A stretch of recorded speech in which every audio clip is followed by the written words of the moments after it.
if you are just trying to make money creating anything because you like editing videos of any kind, YouTube is the way to go. If you want to have the conversations that you want to have, YouTube is definitely not the way to go.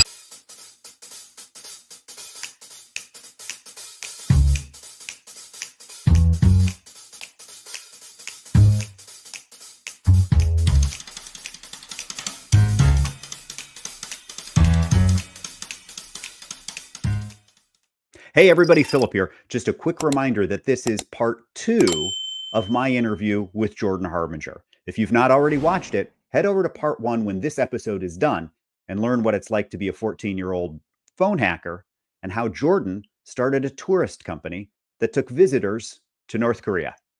Now, part 2 of my conversation with Jordan Harbinger. I want to change gears a little bit because I also want to make sure that we touch on just sort of your, like, the creator, like Jordan Harbinger as creator side. And Sure. and you launched in the podcast world, but again, when I was just getting ready for our conversation today, I was like, so you've got the podcast, millions of downloads every month, etc. But you've also got the newsletter, right? Mm-hmm. You get about 90,000 plus followers on Facebook, 23,000 on LinkedIn and growing, I know. 25,000 on Twitter, nearly 1 million on Instagram. Mm-hmm. If you were coaching someone around building an audience today, would you start on the same, like, how would you choose a platform? How where would you begin if it was a clean slate and you were just starting today? There's a couple things. One, you should always create for the platform that you enjoy creating for. So when I started podcasting, Facebook was it was basically only for university students at a certain place. There was no concept of somebody who had followers. It wasn't a thing. Twitter started, and I was like, I don't really like 140 character pithy whatevers. Like, this isn't that interesting for me. It's short form. I like long form. Not my thing. Twitter, I barely use it. You mentioned I have like 25,000 followers. I don't even pay any attention to it whatsoever. We used to have so many more. I started a new account. It was like it was really, really hard to grow, and I realized that I don't care about growing it. It doesn't matter. It's just sort of an inbox for fan mail at this point, and it isn't for me. Instagram, I was like, I gotta grow this, and then I was like, I don't like posting there. I think I post once a year, and it's when something like my wife's pregnant. Here's the ultrasound.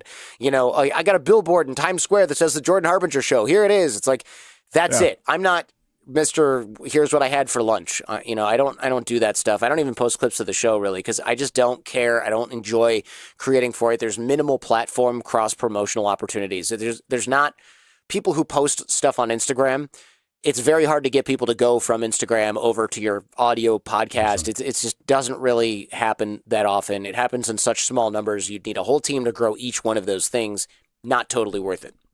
Yeah. So the other thing I would say is you have to go where there's an algorithm that helps you. Podcasting has no algorithm, so you don't have that advantage there or disadvantage. But YouTube, you do. If you want to become a good YouTuber, you can play to the algorithm, but now you can no longer create what you want. You have to create what the algorithm wants. So if you are just trying to make money creating anything because you like editing videos of any kind, YouTube is the way to go. If you want to have the conversations that you want to have, YouTube is definitely not the way to go because typically on YouTube, you start creating something that you like and then you swing a little bit to the left and that picks up a little bit less or more traction. And then you swing a little bit to the right and that picks up a little bit less or a little bit more. And you follow the more. So I have a lot of friends who started off by making documentaries about scams. And now their videos are talking about like Meghan Markle, Prince of Wales nonsense drama because those are the videos he did that got 1 million views. The ones about scams got 30,000 views. So if he wants to make 20 grand a month, he talks about Meghan Markle and Prince Harry and Kate or whatever. That's what he and I talked to him and I go, so you really got into the royal family thing, huh? And he's like, oh, no, shoot me. I couldn't care less. I hate it. I hate every second of it. And he's like, but what I do like is making 10 times the amount of money that I was making 2 years ago. And I'm like, well, I get it.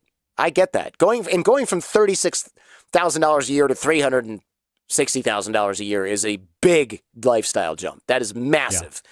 Right. So it's not like he went from making 1 million to 3 million and he's like, oh, whatever, I save more. I mean, he went from like ramen noodles to filet mignon overnight. And mortgage payment on the house in the Hamptons. 100%, man. So you have to be really careful because I call it the Jerry Springer effect, R.I.P. Jerry Springer. Yeah. Because do you remember his show used to be serious? He used to have serious conversations. It was a serious show. Yeah. Yeah. And he was like, he still had that same ending where he's like, take care of yourself and each other. But he used to have like a really deep Jerry's thoughts at the end. And I think he still did that for a while. But then Geraldo Rivera, he had like Nazis on with Black Panthers and then they fought and he got hit in the face with a chair and broke his nose and the ratings went through the roof. And everybody thought it was a one-off. Yeah. But then he was like, oh, let's have on more trash. So he did that. And then like, it was Maury Povich used to be serious. Jerry Springer used to be serious. Jenny Jones, Ricky Lake were all serious talk show hosts. And then they went into, we got to find the trashiest people that we can find or you're not going to have a job next season. So it became crap. And that's what YouTubers deal with too. Another friend of mine had all these scientists on. He was well connected in the science community. And he had all these great, really smart people on.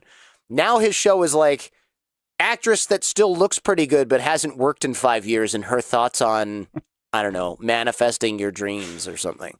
And it's like, what are you doing? And he's like, my expert show bookers are like, here's what's trending. So I just do what's trending. And I'm like, how much do you hate your job right now? Like you made a business and now you're just chasing clicks. It's so stupid. And it's just, that's what he's got to do to stay employed and make money. It's really gross. Podcasters are totally different, man. One day I'm like, let's talk about timeshares. The next day I'm like, here's a drug kingpin that got arrested and got out of prison. And here's a guy who infiltrated a biker gang. Now let's talk about the psychology of, I don't know, social media. And I can just talk about whatever I want and roughly the same number of people listen to it. And I get paid on a pretty stable, but there's no algorithm that's like, you should listen to this because podcasting doesn't have that. So you can go where the algorithm takes you, but then you're going to go where the algorithm takes you. They'll give you listeners, but you have to sell your creative soul to do it. And I'm just like, no, thanks. I don't really want to do that. It's harder to grow a podcast though, for sure, than it is any other channel. Yeah. Yeah. And you just answered the sort of the question, the follow up that I was thinking of was, well, how do you choose folks for your show? I mean, I was serious. Like, if you've not listened to the show, you need to go look at the catalog because the breadth of people that you've had conversations with is a little bit mind blowing. I mean, it is Ray Dalio to Mafia, and everybody in between. So how do you choose? I choose based on my own interest purely. I love that. That's it. Choosing based on. It's funny because my YouTube team is like, well, you have this psycho person on who's going through a mental health crisis. And I'm like, I don't think that's a very good look. And they're like, oh, but man, 12 million views on this other guy's channel. And if we get him right now through my friend's friend's friend, you could totally. And I'm like, icky, feels icky. Don't really want to. Also, could not care less about this person. Like, really, does he need any more attention right now for being a crazy person? No thing. So. It's basically my own interest. I have a show booker and they're like, oh, this celebrity's coming out with a new thing. And I'm like, I don't care. I really don't. But if you can get me this person and they're like, you want to interview this person? Like, you don't even need us for that. You can just email them. They're definitely not busy. So I fired all these show bookers, right? Because it's like, I don't even need you. You're going to bring me some Hollywood guy when I'm looking for a scientist. Scientists don't have media beating down their doors. It's not a thing they worry about. They worry about. Yeah, exactly. No. Yeah. The guys at the nuclear accelerator or whatever are not. They're not worrying about media content. Yeah. No. Yeah. The guys at the particle accelerator. Exactly. No, the guy who did a 10-year study of octopi is got a lot of open space on the calendar. Got space. Yeah. Probably available when we need it. Yes. Yeah. Exactly. Yeah. So, and you mentioned show bookers. I was also curious about your team, right? Because in at least looking, what I can find, I mean, it seems like a pretty lean group for a pretty robust business. If you were going to go guide somebody on the hiring process, like who to hire, how you build out a creative organization, who would you suggest someone hire first and why? Yeah, I try to hire I try to create things myself, and then I go, okay, this is really hard. Who's good at these things?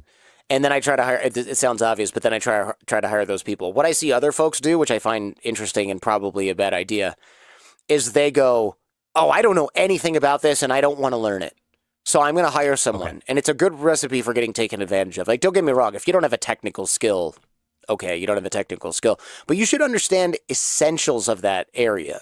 You know, I might not want to spend a lot of time writing, so I hire a lot of writers. I don't want to spend a lot of time researching certain things for Skeptical Sunday, for example, so I hire researchers for that. Feedback Friday, we need subject matter experts. I'm not a therapist, a doctor, you know, a practicing attorney in this particular field, so we have those people working with us. But it's not like I have no idea what those people are doing day in and day out. You know, I have a really good idea of the amount of work. So when they say something like, ooh, you know, I need a raise because this is a lot harder, I can go, no, it's not. It's actually easier because of AI and ChatGPT.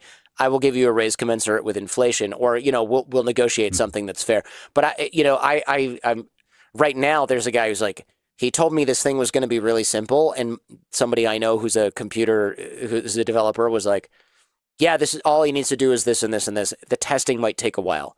This guy gives us a quote, and suddenly it's really hard and really complicated. And I was like, it's not, though, because I talked to this other person and I got a really good understanding of what needs to be done.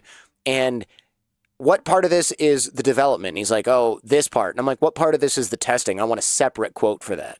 And he's like, okay, 17 hours of testing is going to be like $1,700. So it ended up being like $20,000 cheaper because I knew the essentials of what he needed to do. I didn't figure that out on my own. I learned it through talking with other experts, which, you know, if I had to pay them for their time, it would have been worth every penny. When you're creating things, like, don't just hire somebody to create stuff for you. Otherwise, you're going to get into trouble if you don't know what they're doing. But I also hire people that are able to do things on their own without me telling them, even if they make a mistake sometimes, because them doing something while I am not necessarily reachable is more important to me than them always getting it right and checking with me every day. Okay. So I choose to hire people that are, I guess, autonomous and think for themselves, rather than people who are going to be micromanaged but get it right all the time because they only follow my instructions. That's a choice, though, right? That's a choice. And I make that choice because what if I'm not always reachable? I don't know. What if I don't want to answer your note at 7 a.m. or whatever, or while I'm driving my kid to school? And so I have people that work at all these weird hours, like people who just work at night and they're in a different time zone, or people that are just night owls and they start working well after I've already gone to bed most days. I like those people because they might make a mistake sometimes, but I went to go put a show up and I was like, oh my God, we forgot the notes for this. And my wife was like, nope, Bob did them before he went on vacation to London because it's on the calendar. And I was like, what calendar? She's like, well, we have this calendar. And I was like, oh yeah, that, because somebody else made that. Right. And I was like, oh yeah, we have all these systems in place. Like, I don't even have to do I didn't have to do anything. I just showed up and it was there because everybody did their thing at 4 o'clock in the morning on a Tuesday while I was sleeping. I love that. I mean, I want to reemphasize that first point, right? That idea of knowing at least a little something about what you're hiring for. I mean, Hank Haney was not as good a golfer as Tiger Woods, but he had picked up a golf club before, right? He could coach him through it. He had some experience with it. I think that's really cool. Yeah. And then if your leverage isn't leverage on your time, it's not really leverage. It's just another opportunity to tell somebody what to do. Very cool. And speaking of time, I want to respect it and keep to the schedule that we set. But I am curious. One final question: what are you excited about right now? What are you most? What gets you out of bed in the morning and puts your feet on the floor?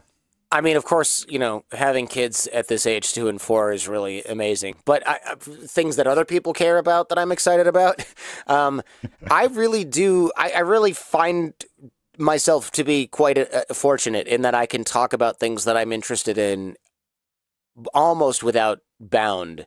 and create a really easy to produce piece of media, right? We don't have to overproduce the show. It's all about the conversation. And to be able to do that in this day and age with all that competition out there, there's something like 3 million podcasts. So to be able to upload something where I'm like, hey, the audio quality might not be that great because we're in a tent in the Sahara Desert, but I'm talking to this guy who did this really incredible thing. And the audience is like, yeah, we're here for it. That's great. Yeah. That's such an amazing blessing. And I have no plans to stop doing that anytime soon. That's awesome. All right. So if folks want more Jordan Harbinger, where do they go to find you? The Jordan Harbinger Show, Harbinger, available on Apple, Spotify, wherever fine podcasts are sold. We do have YouTube, but I only upload small amounts of things there, and it's like 25% of what we create is up there, and so I don't recommend it. Plus, then you get sucked into the rabbit hole of stupid stuff, in my opinion. Yeah, exactly. So, yeah. Then, all of a sudden, you're going to have 6 episodes of the Jordan Harbinger Show talking about the royal family. So yeah, exactly. No, thank you. Exactly. No, thank you. Podcast players, it is. Thank you so much. Right. Thank you. It's absolutely been my pleasure. Hey, everybody. Philip here. Thanks for watching my conversation with 2018 Apple Podcaster of the Year, Jordan Harbinger. Be sure to like and subscribe to this channel so that you're notified when new episodes drop. And if there's someone you'd like to see as a guest, please comment in the link below. Thanks for watching, everybody.